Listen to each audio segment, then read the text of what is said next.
Please join me in giving a very loud warm welcome to one of our movement's most loyal servants, the independent MP for Islington North, Corbyn.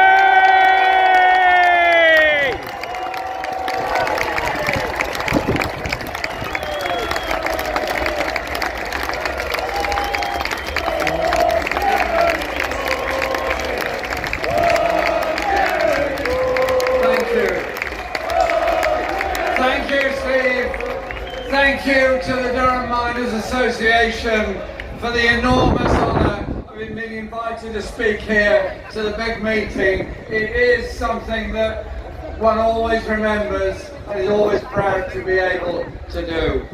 And I want, in saying that, to say thank you to those that went before, particularly Davy Hopper and Davy Guy, who saved the big meeting and built the Durham Miners Association up so much. And we've seen the way that Red Hills have been developed. The video of our hope shows that we've learnt from the victories and the defeats of the past, but we've also learnt that principle: communities coming together in solidarity, stand up for change, make that change, end that poverty, end that disillusionment. That's what the DMA is leading on. Well done to the DMA, and thank you so much for what you do. There are many, many comrades on this platform and in this field today who I've known for many years, and I want to thank them for their help, their friendship and their solidarity. It's the first time I've spoken here since the election of 2019, but I want to just say to three people on this platform who were incredibly great comrades in the Shadow Cabinet, who were determined to bring about the social justice and change this society needs. So I want to say thank you to Ian Lavery, Andy MacDonald and Dave Anderson for all the work that they did in the Shadow Cabinet. I'm going to say a bit more about Gaza, Palestine and the rest of the world in a minute, but I just want to say this. Hussam just gave us the most remarkable, historic speech here at the racecourse in Durham. A message of defiance and of solidarity. He and I have known each other for many, many years. Indeed, it goes back so far, I was the best man at his wedding. I was a very good best man, was I not? So we know each other very, very well. And I am full of admiration, not just for what he said today and the work that he does, but also the pain that he and every Palestinian in the diaspora goes through, knowing their friends, their comrades, their relatives are under attack and being killed. There is no Palestinian anywhere in the world that doesn't know somebody that's been lost in the bombing of Gaza and increasingly in the West Bank. And so our human solidarity is to Hussam and all the Palestinians, as well as our political solidarity with the people of Palestine. And you can demonstrate that solidarity so well next Saturday, when the next, I think the 27th National March for Palestine will take place in London. I'll be there, he'll be there, you'll be there. We're all there because we're all Palestinians. It's 1 year now since the general election took place. 1 year since I was elected as an independent, as were a number of other comrades, and we formed an effective group in Parliament. We've had to do that because in the last year there's been not just disappointments, but there's been the most massive missed opportunities. What on earth are we having to do as a movement to defend the principle of personal independence payments for people with special needs and disabilities? The issue should never ever have even come up. And the attempt to take £5 billion out of what's called the welfare budget to hit people on personal independence payments Are we seriously thinking about taking away support for somebody that is unable to go to the bathroom unaided, unable to cook a meal unaided, unable to lead a normal life unaided? When you take those hard fought for benefits away, who suffers? Obviously the individual concerned. The next people who suffer are their friends and their family, who have to give up work, give up opportunities in order to do what we, the rest of the community, should be ensuring is done for them by public services. And it's nearly always women who have to give up jobs in order to care for people with special needs. So I want a social care system in this country that doesn't throw the cost of social care onto already poor families, instead makes the wealthiest in our society pay for it by higher taxes and a wealth tax. We've also had the appalling decision not to end the two-child benefit cap. If you can cast your minds back to horror stories of the past, Ian Duncan Smith went to Glasgow, observed there was a great deal of poverty in the East End of Glasgow. He may have known that before, but maybe nobody told him. And he then decided the poverty was all caused because people had too many children. And he then said, okay, we'll take the benefits away from large families. So if you've got a two-child family, you get the benefits. If you've got 3, 4 or 5 children, you don't. So his kind of weird, absurd 19th century moralism is an attack on children in our society. Get this straight, Ian Duncan Smith and anyone else. Every child matters. Every child should be treated equally. Every child should be able to get the same support from our system. And so I can't understand why we're maintaining that. It would cost about 1.3, 1.4 billion pounds a year to pay for that. The increase already announced in defence expenditure would pay for 10 years of ending the two-child benefit cap. So can't we just get some sense of humanity to our social policies and direct it all to closing the inequality gap, ending the poverty levels that exist in inner city communities as much as they live in village communities in the northeast and northwest of this country. But it does mean tackling a few other things. Our communities hollowed out by insecure work, by low wages, by lack of investment. Our children growing up without the opportunities they should have. A mental health crisis getting worse and affecting young people more and more. And so many young people that have managed to get through school and college and go to university, then ending up with debts of 60 or 70,000 pounds. What is wrong with our society that we so devalue education? We force people to go into debt merely to get an education. We don't want to be the American model. We want to be the model of the welfare state, which provides for everybody in their hour of need and also ensures that everyone gets opportunity for good quality education throughout all of their life. These things are absolutely essential. But none of the things we achieve were achieved without struggle. The right to health care, the rights to education, the rights to social insurance, all those things came through enormous struggle. But they're all under attack. We're having to fight all those battles again. The levels of low wages, despite national minimum wage legislation, and you'll all be aware of this, anyone who works in the public sector, the way in which there are enormous cuts going on within the health service and local government. Sometimes they're not always obvious. Somebody retires, leaves the job, moves on to do something else. The vacancy is not filled. The nurse who works an hour or two extra on the shift just to get ready to hand over the patient to the next nurse. Why? Because there's not enough nurses there. The teachers that are sometimes teaching oversized classes.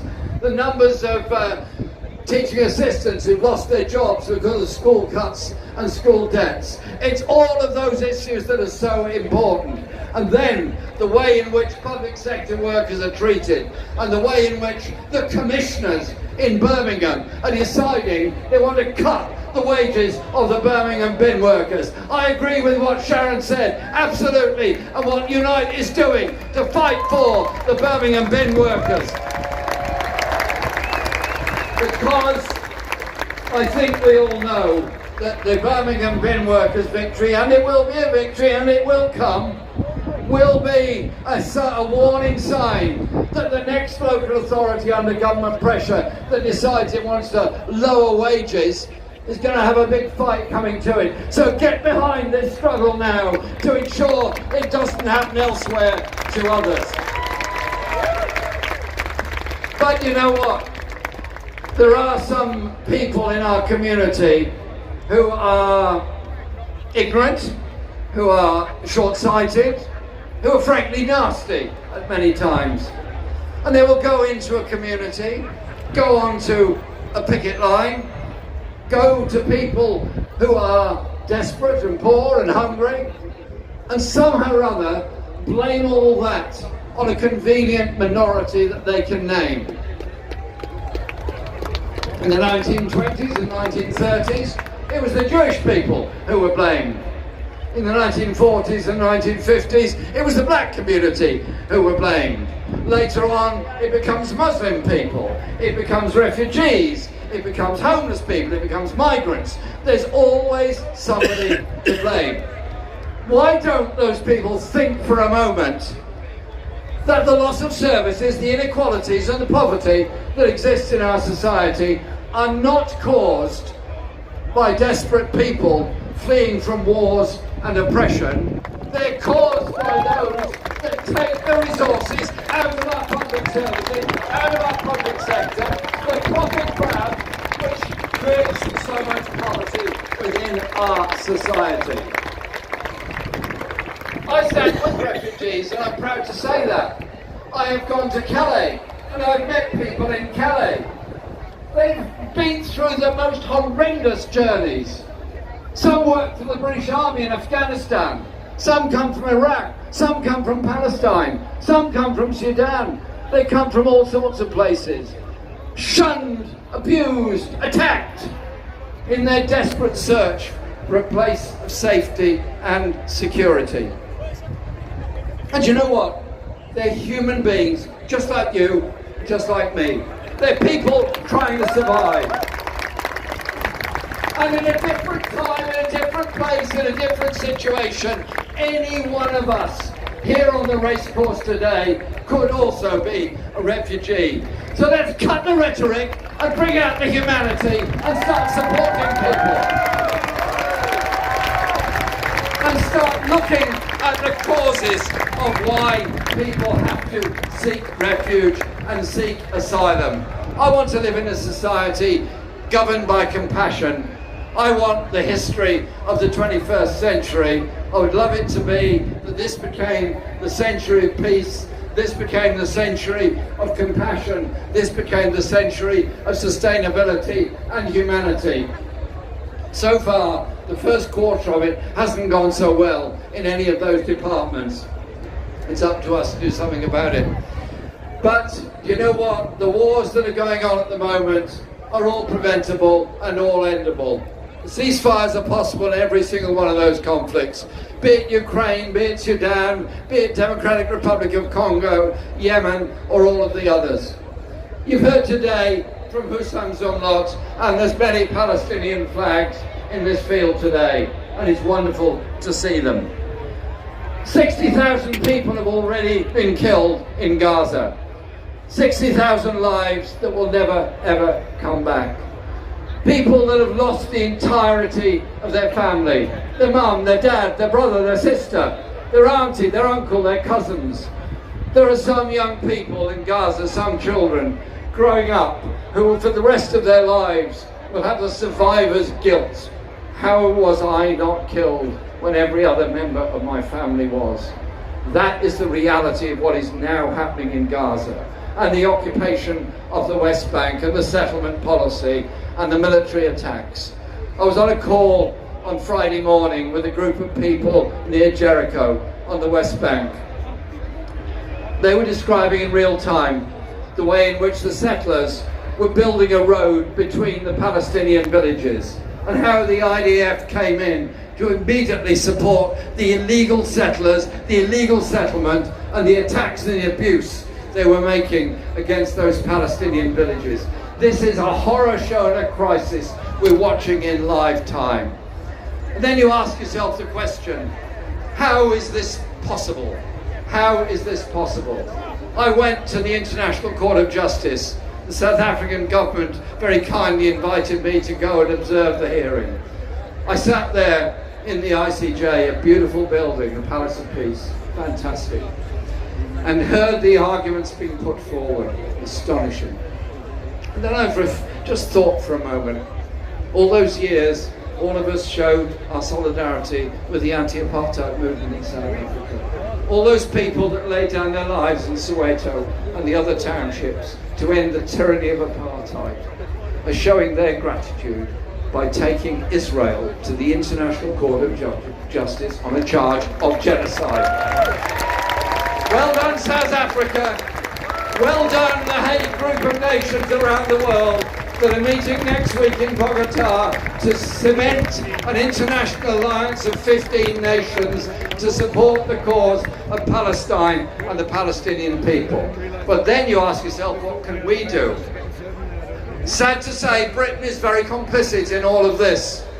Going back to the Mandate days, going back to the Nakba, going back to the failure to recognise the state of Palestine, and of course the supply of arms and weapons to Israel that have been used to bomb Gaza and other places. The failure of the government to support the International Court of Justice decision. The failure of the government to welcome the ICC decision, the International Criminal Court decision. And we have been raising in Parliament week in, week out, as you have through letters and emails, why are we supplying weapons to the IDF knowing what they're going to be used for? Why is the Royal Air Force Base in Cyprus at Akrotiri being used for overflying of Gaza? And then the other question, the F-35 jets, 15% of the components are made in factories in Britain. I want to thank Unite the Union for the decision they made at their policy conference. The decision they made, historically important, historically significant, just like when we supported Chile, the people of South Africa, or indeed we opposed the intervention by the right-wing forces in Russia in 1919. All of these acts of solidarity are very important. So what Unite decided to do this week is historically important, because we will stop the supply of weapons to the IDF to kill people in Gaza and kill people on the West Bank. And the need for knowledge and inquiry about this are very important. Eddie Dempsey made a very important point. He said, we need an inquiry. Yes, absolutely, Eddie, we definitely do. Our independent group of MPs, plus comrades in the Labour Party and other parties, put their signatures to a private member's bill that I presented to Parliament called the Gaza Public Inquiry Bill. This bill is designed to set up an inquiry. The inspiration for it came from our activities demanding the truth about the Iraq War, when we had the Butler inquiry, then the Foreign Affairs Committee inquiry, both of which were totally unsatisfactory. And we then eventually had the Chilcot inquiry, which showed how governments had been influenced, Parliament had been misled, information had been denied, information had been wrongly presented, and as a result, thousands and thousands of soldiers of all forces died in that war, and the destruction of lives went on, and it created the wars of the future.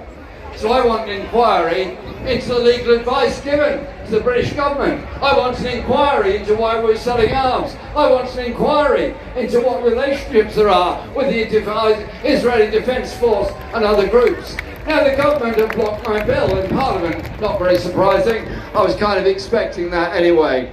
So, in September, we will be holding over 2 days our own public inquiry into policies on Gaza and the sale of weapons and arms. And so it is our international solidarity that is so important to the Palestinian people. They're listening to us, they hear us. In their hunger, in their starvation and in their thirst, they're looking to us to make our governments do something different, to fund UNRWA, to get the aid in, to get the food in, and to support the people of Gaza. And not for us to decide whatever governments is going to be in the future in Palestine. Solidarity means solidarity with the people of Palestine to decide their own future. Here today in Durham 2025, we've come together. We've come together in unity, we've come together understanding and being proud of our past. And this enormous event here on the racecourse is a coming together of all those campaigns and struggles, all those campaigns for social justice, for decent housing and for decent education, and building of the strength of our communities. Political change never ever came from the top. It was never an informal meeting of MPs in the members' tea room in Parliament that decided there would be a National Health Service. It was never an informal meeting that brought about the Human Rights Act or anything else. It was always campaigns outside Parliament, grassroots campaigns, community campaigns, the strength of community campaigns. So our message today, Durham 2025, in unity we say this: come together in strength, come together in solidarity, reconfigure our society into one of hope and justice and equality for all, not one of the grotesque levels of inequality where the billionaires thrive and the rest struggle in debt, poverty and homelessness. Take heart, take advantage, take hope. Let the message go out today from Durham. Hope is on the way, change is on the way, and it's us who will bring it. Thank you very much, Durham.